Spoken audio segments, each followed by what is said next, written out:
പ്രിയ സുഹൃത്തുക്കളെ, യൂറോപ്പിൻ്റെ ചരിത്രം സൃഷ്ടിക്കുന്നതിൽ ഏറ്റവും നിർണായകമായ പങ്കുവഹിച്ച കവിയാണ് ഹോമർ.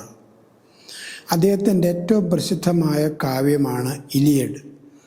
അത് ട്രോയ് നഗരത്തിൻ്റെ യുദ്ധകഥയാണ്.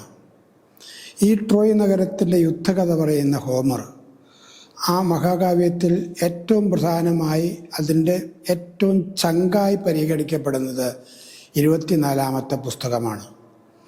ആ പുസ്തകത്തിലാണ് മഹായുദ്ധവീരന്മാരായ 2 പേർ ഏറ്റുമുട്ടുന്നത്. അത് അക്കിലസ് എന്ന് പറയുന്ന ഗ്രീക്ക് പടത്തലവനാണ്. അയാളുടെ ഭീകരമായ യുദ്ധത്തിൻ്റെ കഴിവുകളെക്കുറിച്ച് നിരന്തരമായതിൽ പ്രതിപാദിക്കപ്പെടുന്നുണ്ട്. അദ്ദേഹം യുദ്ധത്തിനിറങ്ങാൻ മനസ്സായിരുന്നവനല്ല. അദ്ദേഹം പറഞ്ഞു, ട്രോയ് നഗരത്തിലെ ഒരാളും എന്നെ ദ്രോഹിച്ചിട്ടില്ല. ട്രോയ് നഗരത്തിലുള്ള ആളോട് എനിക്കൊരു വിരോധവുമില്ല. പിന്നെ ഒരു കേസ്, പെണ്ണിനെ അടിച്ചു മാറ്റിയെന്നുള്ള കേസിൽ എനിക്കത്ര താല്പര്യവുമില്ല.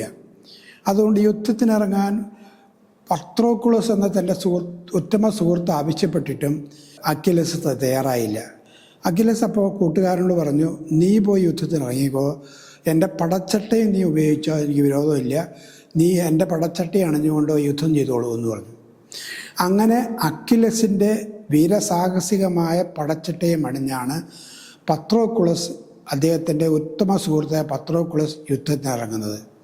ആ യുദ്ധത്തിലാണ് ഹെക്ടറുമായി, പ്രിയാം രാജാവിൻ്റെ, ട്രോയ് നഗരത്തിൻ്റെ രാജാവായ പ്രിയാം രാജാവിൻ്റെ മകനായ രാജകുമാരനായ ഹെക്ടറുമായ യുദ്ധത്തിൽ പത്രോക്കുളസ് കൊല്ലപ്പെടുന്നു. പത്രോക്കുളസ് എന്ന് പറയുന്ന എൻ്റെ ഉത്തമ സുഹൃത്ത് കൊല്ലപ്പെട്ടു എന്ന് പറഞ്ഞപ്പോൾ അതിൽ അക്കിലസിനുണ്ടായ കോപം അതിമാത്രം ഭീകരമായിരുന്നു. കോപത്തെ അയാൾ ജ്വലിച്ച് അയാൾ യുദ്ധത്തിനിറങ്ങുകയാണ്. കണ്ണിൽ കണ്ടവരെല്ലാം കൊന്നൊടുക്കുകയാണ്. 12 ചെറുപ്പക്കാരുടെ, ട്രോയ് നഗരത്തിലെ 12 ചെറുപ്പക്കാരുടെ കഴുത്തറുത്താണ് പത്രോക്കുളസിനെ ചെതയിലേക്ക് അയാൾ വലിച്ചെറിയുന്നത്. രക്തപ്പുഴക്കുകയാണ് അയാൾ. അങ്ങനെ അവസാനം ഹെക്ടറുമായി, പത്രോക്കുളസിനെ കൊന്ന ഹെക്ടറുമായിട്ട് ഏറ്റുമുട്ടുകയാണ്. ഏറ്റുമുട്ടിയെന്ന് മാത്രമല്ല, ഹെക്ടറിനെ അയാൾ കൊല്ലുന്നു. കൊന്നിട്ട് നിന്റെ ശവം പട്ടികൾക്ക് കൊടുക്കുമെന്ന് പറഞ്ഞുകൊണ്ട് ആ മരിച്ച ഹെക്ടറിൻ്റെ ശവം തൻ്റെ രഥത്തിൻ്റെ പിന്നിൽ കെട്ടിയിട്ടിട്ടുണ്ട് അദ്ദേഹം ട്രോയ് നഗരത്തിന് വലം വയ്ക്കുകയാണ്. പല പ്രാവശ്യം വലം വെച്ച് കഴിഞ്ഞ് പത്രോക്കുളസ് എന്ന സുഹൃത്തിൻ്റെ ചെതയ്ക്ക് ചുറ്റിലും വലം വെച്ച് സന്ധ്യയായപ്പോൾ പത്രോക്കുളസിൻ്റെ സുഹൃത്തായ അക്കിലസ് ഈ രഥവുമായിട്ട് ഹെക്ടറിനെ കൊന്ന, ഹെക്ടറിൻ്റെ ശവം കെട്ടിയിട്ട രഥവുമായിട്ട് തൻ്റെ കൂടാരത്തിലേക്ക് മടങ്ങുകയാണ്. ആ കൂടാരത്തിൽ ഒറ്റയ്ക്കാണ് രാത്രി ചെലവഴിക്കുന്നത്. അങ്ങനെ രാത്രി ഒറ്റയ്ക്ക് ഇരിക്കുന്ന നേരത്താണ് ആരും അറിയാതെ ഹെക്ടറിൻ്റെ പിതാവായ പ്രിയാം രാജാവ് ഒരു വേലക്കാരനൊന്നിച്ച് ഒരാൾ പോലും ശ്രദ്ധിക്കാതെ അക്കിലസിൻ്റെ കൂടാരത്തിലേക്ക് കടന്നു വരുന്നത്. ഇതാണ് ഇലിയഡ് കവിതയിലെ, മഹാകാവ്യത്തിലെ ഏറ്റവും നിർണായകമായ രംഗമാണിത്. അങ്ങനെ കടന്നു വരുന്ന പ്രിയാം രാജാവ് അക്കിലസിൻ്റെ കാൽക്കലാണ് വീഴുന്നത്. കാലുകൾ കെട്ടിപ്പിടിച്ചുകൊണ്ട് അയാൾ പറഞ്ഞു, അക്കിലസിനോട് പറഞ്ഞു, എൻ്റെ കണ്ണിലേക്ക് നോക്കൂ, നിൻ്റെ പിതാവിനെ നീ ഓർമ്മിക്കുക, നിൻ്റെ പിതാവിനും അവൻ്റെ മകൻ നഷ്ടമാകും. എൻ്റെ കണ്ണിലേക്ക് നോക്കൂ, നിൻ്റെ പിതാവിനെ അനുസ്മരിക്കുക എന്ന് പറഞ്ഞുകൊണ്ട് അയാൾ ഒരു വാക്യം കൂടി പറഞ്ഞു. ലോകത്തിൽ ആരും ചെയ്യാത്തത് ഞാൻ ചെയ്യുകയാണ്. മകനെ കൊന്നവൻ്റെ കൈ പിടിച്ച് ഞാൻ ചുംബിക്കുകയാണ്. മകൻ്റെ ഘാതകൻ്റെ കൈയാണ് ഞാൻ ചുംബിക്കുന്നത്. ലോകത്തിൽ ആരും ചെയ്തിട്ടുണ്ടാവില്ല ഇത് പറഞ്ഞുകൊണ്ട് അവൻ്റെ കൈ ചുംബിക്കുമ്പോൾ അക്കിലസ് തൻ്റെ ശത്രുവായ പ്രിയരാജാവിൻ്റെ കണ്ണിലേക്ക് നോക്കി. തൻ്റെ പിതാവിനെ അയാൾ ഓർമ്മിച്ചു. തൻ്റെ ഉത്തമ സുഹൃത്തായ പത്രോക്കുളസിനെ അയാൾ ഓർമ്മിച്ചു. ആ ഓർമ്മയിൽ 2 പേരും നോക്കിയിരുന്നപ്പോൾ 2 പേരുടെയും കണ്ണിൽ നിന്ന് കണ്ണീരൊഴുകയായിരുന്നു. കണ്ണീരൊഴുകിക്കൊണ്ടിരിക്കുന്ന 2 പേർ, പരസ്പര ശത്രുക്കളായി യുദ്ധം വെട്ടിയ 2 യുദ്ധവീരന്മാരാണ് സന്ധ്യാനേരത്ത് കാല് പിടിച്ചുകൊണ്ട് ഒരാൾ അവരെൻ്റെ കണ്ണിലേക്ക് നോക്കുന്നു, അവരൻ തൻ്റെ കാല് പിടിക്കുന്നവൻ്റെ കണ്ണിലേക്ക് നോക്കുന്നു. രണ്ടുപേരും കരയുകയാണ്. കരച്ചിലിൻ്റെ രംഗത്ത് അക്കിലസ് പറഞ്ഞു, സുഹൃത്തെ,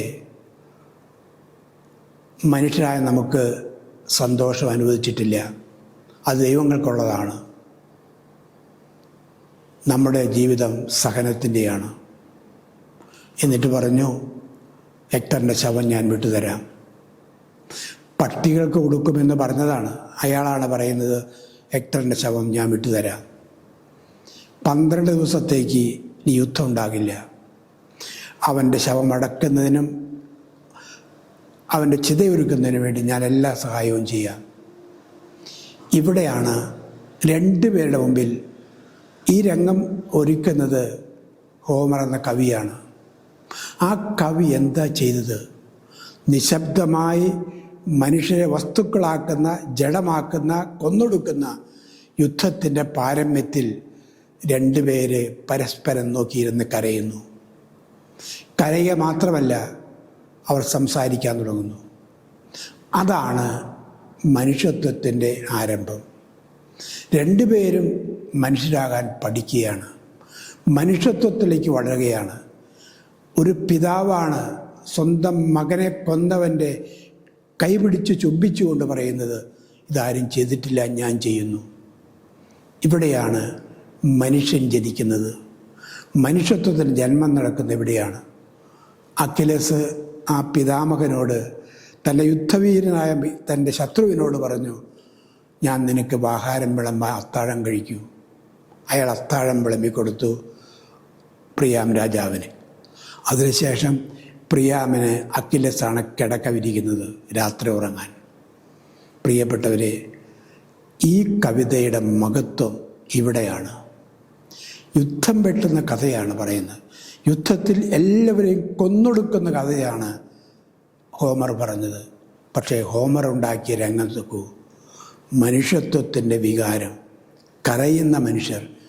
കണ്ണ് കാണാനുള്ളത് മാത്രമല്ല, കരയാനുമുള്ളതാണ്. കരയുമ്പോഴാണ് നമ്മൾ ചിലപ്പോൾ സത്യം കാണുന്നത്. ക്രൂരമായ കണ്ണുകളിൽ, കത്തിജ്വലിക്കുന്ന കണ്ണുകൾ സത്യം കാണില്ല. അവരെ കീഴടക്കുന്ന ക്രോധത്തിൻ്റെയും ക്രൗര്യത്തിൻ്റെയും കണ്ണുകളിൽ തീയുണ്ടാകും. മനുഷ്യത്വം ജനിക്കുന്നത് കണ്ണീരണിയുമ്പോഴാണ്. ആ കണ്ണീരിൻ്റെ കാഴ്ചയാണ് അന്ധനായ ഹോമറിനുണ്ടായത്. ഹോമർ അന്ധനായിരുന്നു, എങ്കിലും മനുഷ്യത്വം കാണാനും മാനവികത കണ്ണീർ കാണാനും കഴിയുന്ന ഒരു ഹൃദയം ഹോമർ എന്ന കവിക്കുണ്ടായിരുന്നു. അതാണ് ആ കവിതയുടെ മഹത്വം. പ്രിയപ്പെട്ടവരെ, യുദ്ധത്തിൻ്റെ ലോകത്തിലാണ് നമ്മൾ ജീവിക്കുന്നത്. ക്രൂരതയും ക്രൗര്യവും ആധിപത്യവും എല്ലാവരും മറ്റവരെ കീഴടക്കാനാണ് ശ്രമിക്കുന്നത്.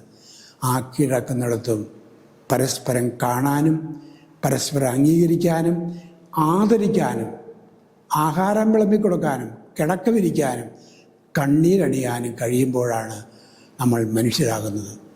മനുഷ്യൻ കണ്ണിൽ കണ്ണീര് വരുന്നവനാണ്. ആ കണ്ണീരിൻ്റെ മഹത്വം മനുഷ്യരായ നമുക്കെല്ലാവർക്കും ഉണ്ടാകുമ്പോഴാണ് നമ്മുടെ മനുഷ്യത്വം ഉയരുന്നത്. ആ മനുഷ്യത്വമാണ് നമ്മെ മഹാന്മാരും മഹതികളുമാക്കുന്നത്.